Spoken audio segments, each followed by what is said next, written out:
I have more rent-free thoughts on Season 2 of The Rings of Power, and it is time to share the brain rot.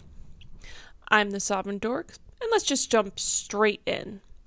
Now that we have passed the halfway point and only have 2 episodes left, I want to start theorizing about the rest of the season onward and making some larger generalizations as far as what this season has brought to the table. Before I start to talk about the plot, I wanted to discuss the visuals. I really like that we're getting quite a few scenes filmed outdoors.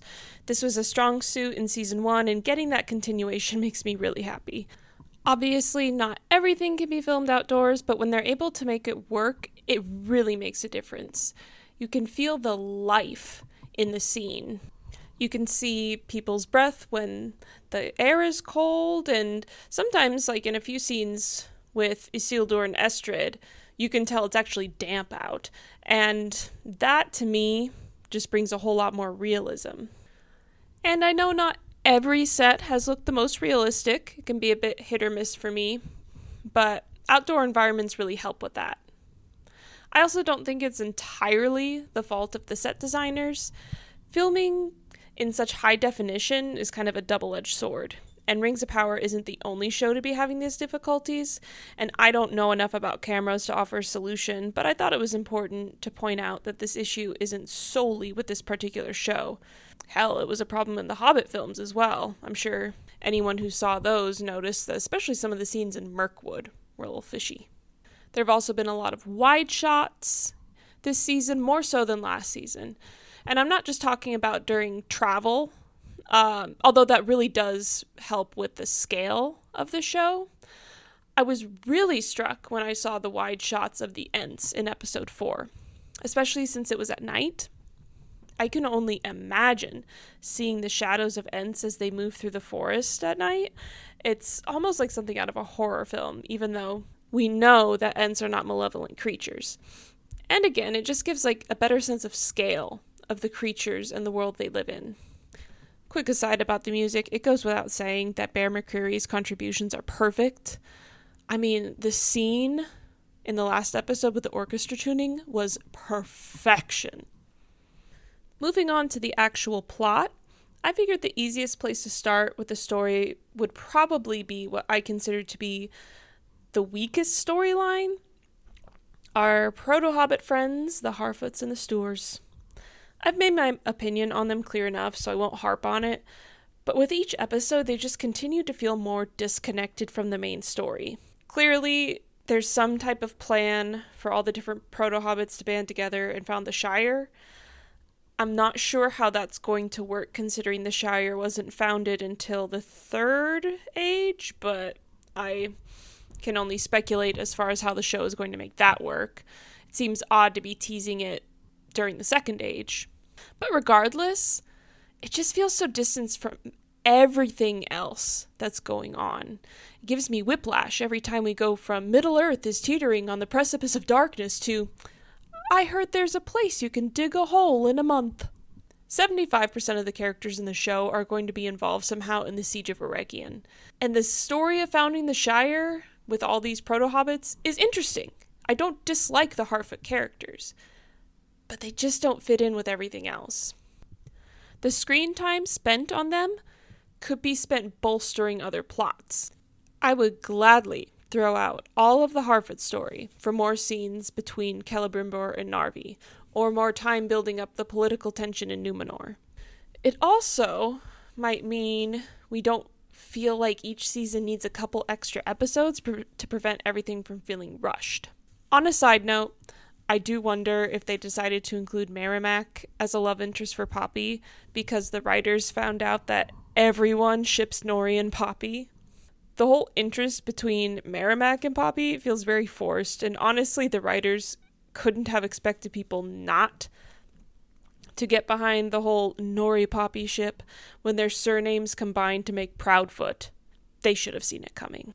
I've also never understood when media depicts this love at first sight kind of situation when characters' lives are in danger.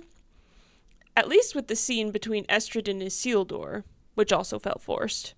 Their lives were not in immediate danger when they first met, and she was also manipulating him, so it made a little sense. The stranger also really needs to get a name like yesterday.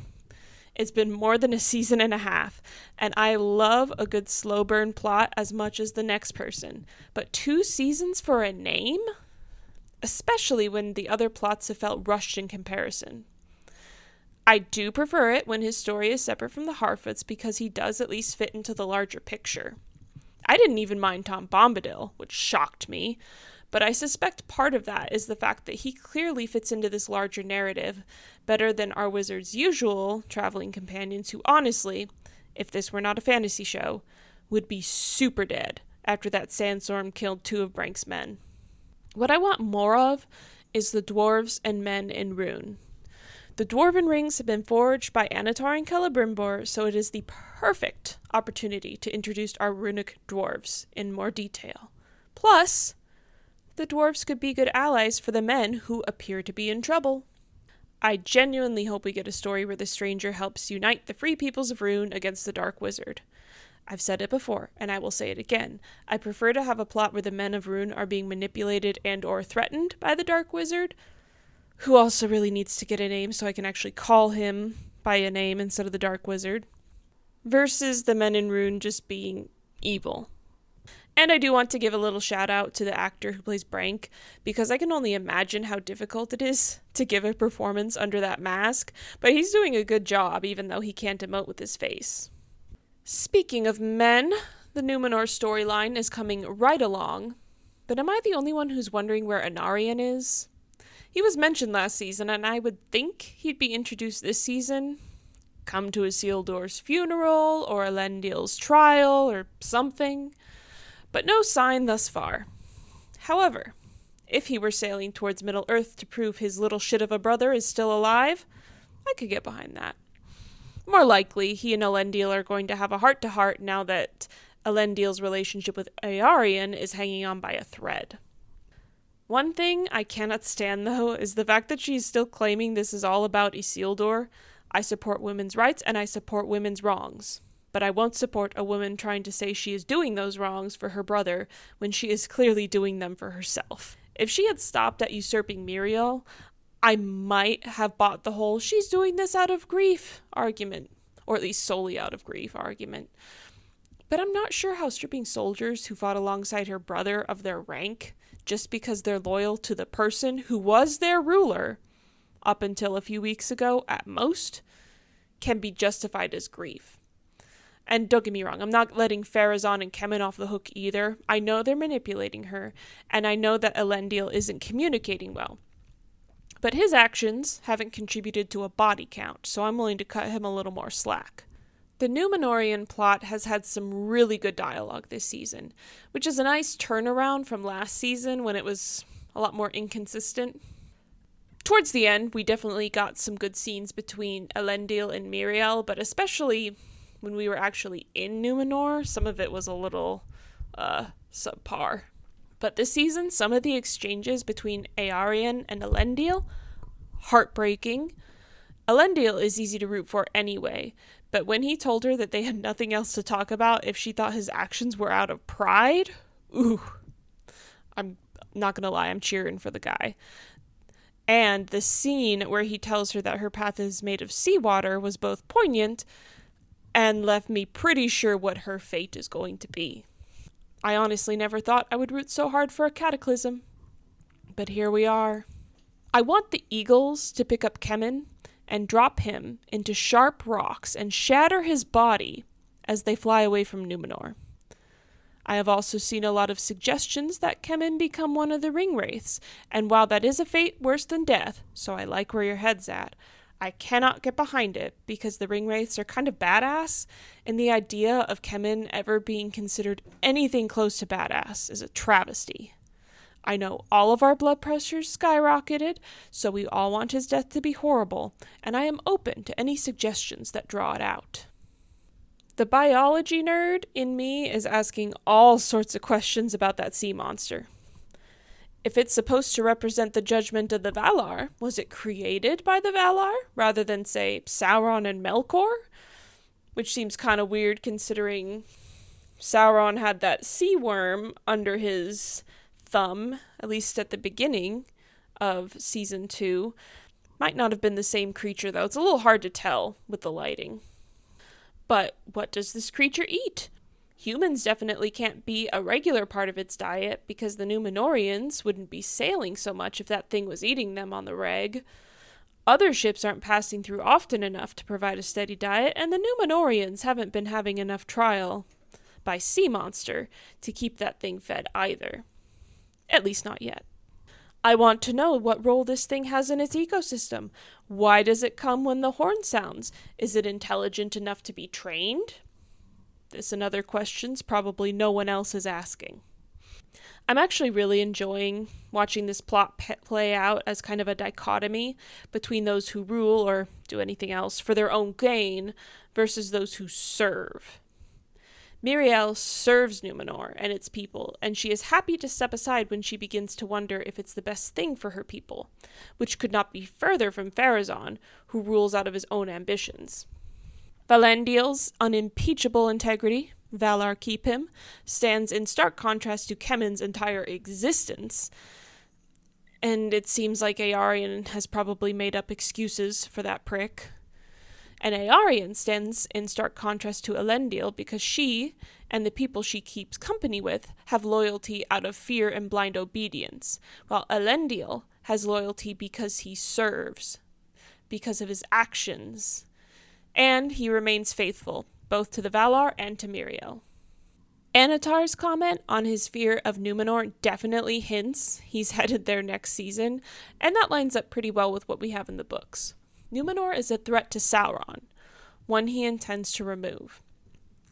And while the Númenorian plotline has been progressing at a breakneck pace, hence why I'd gladly trade some Harfoot screen time for more screen time with the Númenorians, I think we can all agree it's been pretty solid this season. The pace is to some degree unavoidable when the changes we see in the show are because the books had to be condensed.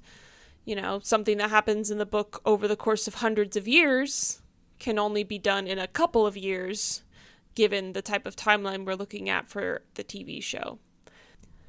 I'm trying to think about where the finale might go for Númenor. And while I'm kicking around a few different ideas, I'm leaning in the direction that the Númenor story is possibly going to end on Pharazôn dropping a Sauron bomb. Because he seems, based on what we saw in the last episode, to understand that Halbrand was Sauron.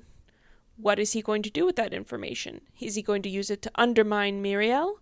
Is he going to use it as an excuse to go to Middle-earth for riches, like he said he'd wanted to last season? Hard to say. But I do think, unfortunately for Míriel, that the two of them will get married next season, because he wants to legitimize his rule. And I think he's going to get her to agree, either by promising to be nice to the faithful, or by threatening Elendil. I'm leaning towards the latter, because the show has indicated romantic feelings between the two of them, and this is actually a pairing I can get behind, like wholeheartedly. It feels natural, in part because the show didn't try to shove it down everyone's throats the second Elendil and Míriel made eye contact. I'm also really hoping we get to see Isildur and Elendil reunited next season, in part because I think it would be funny to see the look on Isildur's face when Elendil lets him know that his new stepmom is Tar Míriel. Moving on to the jewels of this season, the scenes with Annatar and Celebrimbor remain impeccable. I just know that both actors are going to blow us away in the next few episodes. Don't get me wrong, their performances have been great thus far, but I get a feeling they're going to impress us even more once the conflict in Eregion reaches its fever pitch. The biggest improvement I could suggest for the plot in Eregion is to give me more. I was so happy to see Celebrimbor and Narvi working together, and I loved the little joke that Celebrimbor made, but that's possibly all we're going to get between them this season. I'd toss all the Harfoots into Mount Doom for more screen time between Celebrimbor and Narvi. I did appreciate that Durin IV went to Celebrimbor with his concerns, and his suspicions of Annatar did not seem to extend to our Celebrimbine. He seemed wants to trust his elvish allies, and I hope that trust continues through all 5 seasons, because seeing elves and dwarves working together as friends is the lighthearted warm fuzzies we need in contrast to what's to come. Seeing the way Sauron has been manipulating everyone has felt really believable this season, and the illusion he conjured for Celebrimbor last episode was really cool to watch. And the scene transition between the illusion and the reality was a beautiful example of practical movie magic. I hope that we get Charlie Vickers as Sauron for the entire 5 seasons, because he does such a great job with portraying these manipulations as I imagined him. We have a similar problem here, to a lesser degree, that we have with the Numenor story. I just wish we could have more time devoted to this, but it's a product of the fact that the timeline in the books just isn't practical for TV. I do love that, in spite of how little time has passed with Annatar and Celebrimbor, we're still getting a really great sense of how powerful Sauron is without even having to lift a weapon. On a completely different note, I feel the need to address the Celeborn-sized elephant in the room. I know there was a potential leak before the season started saying that Sauron would take the form of Celeborn to trick Galadriel.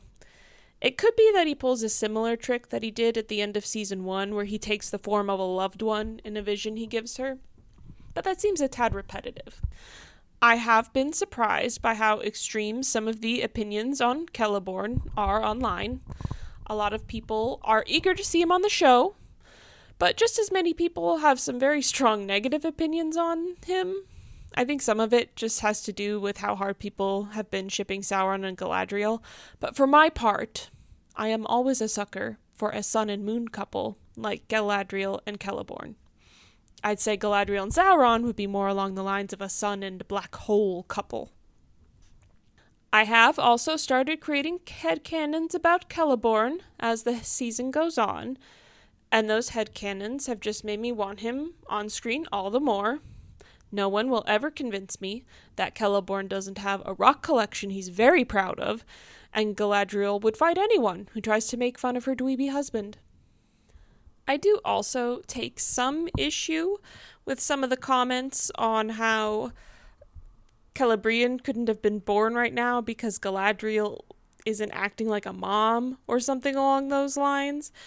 And I take issue with that for a couple reasons. My first reason is that, at least in the books at this time, Celebrian is presumably an adult. Either that or Elrond is a creep. And I'd prefer to have the former. And my other reason for taking issue with that is just the idea that once somebody becomes a mom, they can't be a badass anymore.